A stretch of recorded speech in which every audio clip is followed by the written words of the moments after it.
So Jason, tell us about yourself. Introduce yourself and. So my name is Jason Chaluisan. I have a business called In the Zone Sporting Goods. We do screen printing, embroidery, team uniforms. So basically, if you're looking at the business, it's two different ways. We have a sports segment where we deal with schools, we deal with sports organizations, we deal with teams as far as uniforms and other paraphernalia you use for sports, right?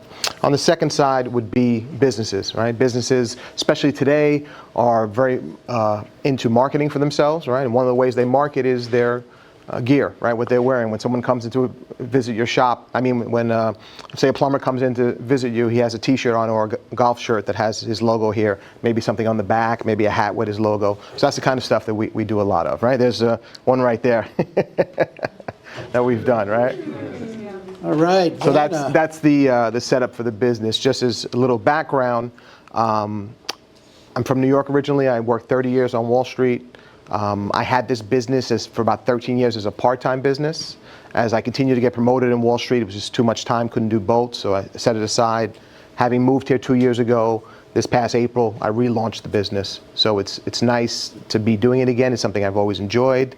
And it's very interesting to see how I had a gap of about 10, 12 years, how much technology has changed, right? And absolutely for the better. Right, because I'm in a position now where I can service many more clients where I couldn't before. Simple example, if you came and said you wanted 24 t-shirts with a 4-color print, right? Before, either that's too much work and I don't want to do it, or the price that I have to charge you is so high that you're not going to want to pay that much, right? The technology has caught up where now I can do that job. It's easy for me to do that job, and I can give you a fair price which you're comfortable paying with, right? So that's one of the benefits of using technology and going forward. Mention, about AI in your business, right? The ability to create artwork now, the ability to have the screens done, to have the digitizing done when you have embroidery done, has gotten so much better. Like, I can give you an idea where it used to cost me maybe $50 to have a digitizing done, $40, right? Now that can be done for $5, $10, right? It's a huge difference in my ability to get, again, all for clients, right? So it's just one of the ways that you see stuff catching up and improving. Perfect. Yeah. So what is it that separates you from your competition? So for my competition, when I go to events like this and I speak to people about business, a lot of things that they say to me is, so you're going to do your stuff online, right? That's a component of what I do. But for me, the relationships are the business, right? The relationships with my clients is much more important than me just having a website where you go in and order some. Now, there's some huge companies out there, Custom Ink, 4Imprint, where people go online, they order, these are billion-dollar companies, right? And that's fine, and that's one type of the business. But for me, I'd much have the relationship with the business owner. I'd much rather have the relationship with that sports organization, right? Because one, it's going to allow me to deliver a quality product because I'm getting that feedback, right? Two, it allows me to now build more business because you're happy with what I'm doing for you, so therefore you're telling other people about what I do, right? And then it allows me to learn, right? Because I'm always learning from what's going on, what changes are in the industry, what people are looking for, what people like and don't like, right? And that can change kind of quickly, and I'm not relying on somebody just going and give me a likes or not, right? I get that information, and it allows me to get follow-up questions so I can learn and build. Perfect. And you mentioned sports organizations. I have one I'm going to refer you after. Wonderful. Chilean Umpire Association. Wonderful. 150 some odd employees, umpires. Right. We'll talk about that. But so what other types of sport? Any sport, or any you sport. Focus on? Yeah, any sport. So obviously, the easiest ones essentially are basketball, baseball, soccer. Like, those are your easier ones, right? Football, it gets a little more complicated with the uniforms and timetables. Hockey is a little more complicated, but again, we'll do all of those. You have, and what's transferred now is that it's just not about the uniform, right? Like, for example, I do a lot of AAU basketball. AAU basketball used to just be, your shirt top and your shorts. Now it's a sweatsuit, it's a warm-up shirt, it's bags, right? So it's the business has built because people want more. They see stuff on TV, they like what they're seeing on TV, they're replicating that at the lower levels. So it becomes more involved in what you do, right? So you have to be able to offer more products and also be knowledgeable about those products. Okay, and high schools, colleges? High school, college, all the way through. So I'll do rec league where kids are just starting out at 5, 6 years old, right? And then I'm going all the way up to colleges where we're doing stuff. You have a question? Realize how big lacrosse is in the schools now? So lacrosse is another sport, right? Yeah, absolutely. So, and regionally they build at different levels, right? So being down here in Florida, now I'll give you an example. Baseball, when I was in New York, is essentially January, February, the good little leagues are coming into you and giving you an order, right? Most of the bad ones are waiting until March for delivery in April, right? So you're scrambling kind of thing. You go through your season in June, maybe there's some all-star uniforms you get. I do trophies also, so you're doing trophies for the end of the year kind of thing.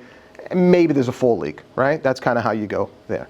Here, they start practicing in January, right? So you're going to be filtering orders from February, December, for them to start in February. They're going through June. They're going to have all-stars. They take a little break in August, and then they come back and they have a fall season now from September through just before Christmas, right? So now that's a full year cycle, right? Especially if I put both of those businesses together, that's a full year cycle. So you're working through that. So you have to, which is great because if you can get it right, now when you're ordering at a discount because you have a better window and things like that. But it's just a nice development of all the sports. And where you are in the country can determine when you need to order and when you're doing your orders. So you got to be aware of those calendars also and things like that. Perfect. So what is it that gets you out of bed in the morning to do what you do? Well, I enjoy it, right? I've always been an entrepreneur, so to speak. When I was young, I had a couple little businesses here and there. Got on Wall Street, worked there. You know, life happens, right? I'm sure people know. You have a family, you got a mortgage. You know, it's kind of hard to break away, right? Having the ability to break away now, having moved down here, leaving my job and having it behind me and coming down here, been a great network down here. Like Orlando, I'm in Oviedo, the whole area has been very receptive to business, right? People like yourselves that I meet all the time, it's a great place to be doing what I'm doing. So it makes it enjoyable, right? So it's easy to get up and do it. The idea that still building, right? So like I said, I relaunched in April. So I'm kind of going through those baby steps again, right? Stuff that I remember and stuff that you have to do over just to kind of get to that next level. And all of that, there's fun in all of that. So that's why I enjoy it. All right, that's great. And you do, is that a knit, is that a stitch? Embroidery. That's embroidery, yeah. So you do embroidery. So I do embroidery, I do screen printing, DTF, awards, and any kind of textile work. And Yeah. you do like, you have a lot of us that are solopreneurs. We wanted 1 or 2 shirts. Right. I have no minimums. Okay. Yeah, and that's one of the things I was getting at is that because of technology, I can do that now, right? Okay. Whereas before it was just so hard to do small amounts. Cost didn't make Yeah. sense. Yeah, do you do them in-house or do you, Combination right now. As I build up, I'm doing some stuff in-house. So I'm at home base right now. As I build up and get a shop, I'll be able to do everything in-house. And then, but quite honestly, right, because I've been in the business for a long time, there's times where you get certain orders that you ship out because there's shops that are just much better to do that kind of order, like a bulk order and things like that. And I've built those connections over the years, so I still know those people and have people I can rely on that are going to give me that quality. Yes. Have you thought about, just hearing you talk, I thought about a market angle that might work well for you as opposed to like the 4 imprints. Right. I see, especially here in the community with non-native speakers, I see a lot of signs printed with mistakes. I see a lot of stuff printed with mistakes. And I think it's because the online stuff, they don't do their own proofing. The people are overseas that might not speak English natively as well too, and so stuff gets pushed through it that has mistakes on it. It's more of a process, right? So I'll give you an example. 4 imprint changed because I was at a show and I met a bunch of people there. They used to have about 3 centers where they produce stuff in the country, right? They don't anymore. It's all in Mexico. Yep. They shipped everything out to Mexico. So now it's to what you spoke about. What's your system, right? How good is your system to be able to do that? And My point is because you're a native English speaker and Right. you're local, Yeah. you might want to go to like the Hispanic speaking communities, right, and say, here's the advantage I have, and even show them, because I mean, you go around and take pictures of signs that are spelled wrong. Right. Be like, I'm not going to let your stuff go out like this. Right. I'm going to make sure it's right before it goes. I would pay extra for that, right? Understood. To make sure there's no yeah, mistakes. yeah, I got you. Yes. Do you also do, what's your size restraints for print size? So there is no. Do you only do T-shirts as far as printing? Can you do something larger? So I do any textiles right now, right? I'm getting into more of the promotional products now and signage and things like that. So I will be expanding into that. And the thing with that part of the industry is that when you look at promotional products, there's like 1,000 different products, right? So nobody does them all in-house. It's essentially a network where you can go and find people that specialize in that, and you're banging a discount, you're providing for your clients, right? So it's a matter of finding vendors you're comfortable with, who you know can do a good job, and then being able to pass that on to your clients. Like some of the stuff you'll be able to do in-house, but some of the stuff you won't. So, for example, mugs, eventually I can do in-house because the investment's not that tough, and it's something that you control and easy to do the artwork and stuff like that. Large signage, large, covers for a table and things like that, that's something I may outsource because it's just not something that would be repetitive enough in the business I have. Well, Right. in particular, as a hobby, I make solid-state speakers that you put in picture frames, and you can, the speaker cover is just a textile fabric that's acoustically invisible, and I'm trying to find people that can print, Starry Night or... Right. We can absolutely talk about something like that. That's something that seems like it could be done, yes. All Absolutely. right, so thank you, Jason. And what's the best thing we, as the Orlando chapter of 1 Million Cups, can do to help you? So if you know me, please remember me, right? And as items come up because this is one of those things where it's a need, but it's not always at the front of your mind, right? People want to do this for their business, and it comes up at a certain period. Like the sports, seasonal, right? So there's the need is, the calendar is very easy for me to follow, right? As far as looking at those clients. When it comes to businesses, not always so much, right? So when that need comes, or when you think about it, you hear somebody thinking about it, please think of In the Zone Sporting Goods, and be glad to help you guys out. All right, In the Zone Sporting Goods. Thank you. thank you. Great stuff. Okay, so our sponsors here that we are working with, the Tech Hub, which is the building we're in, OMG Labs here, and Innovate Orlando, and UCF, of course, the incubation system that owns the building and gives us an opportunity to be here. Actually, the very cool thing with Innovate Orlando is I've been speaking with Sheena quite a bit, and she is in the process of working to help bring in some of these other organizations because they need presenters. They need help doing what we can do and help. So hopefully we'll be having more presenters and more participation here. So we'll grow, which is good because that means more people for us to get to know, right? Donut Central is where we get our donuts, and I mentioned Peter earlier with Salai Coffee. These are some of our sponsors. Kirkendall, Driven Digital, Stoic Dan he helps with some of the online marketing. Orlandopreneur is Rupert. John's not here, the real estate detective, and myself, the Aliphat Agency and Legal Shield business. We meet every Wednesday right here, and the same thing all across the country.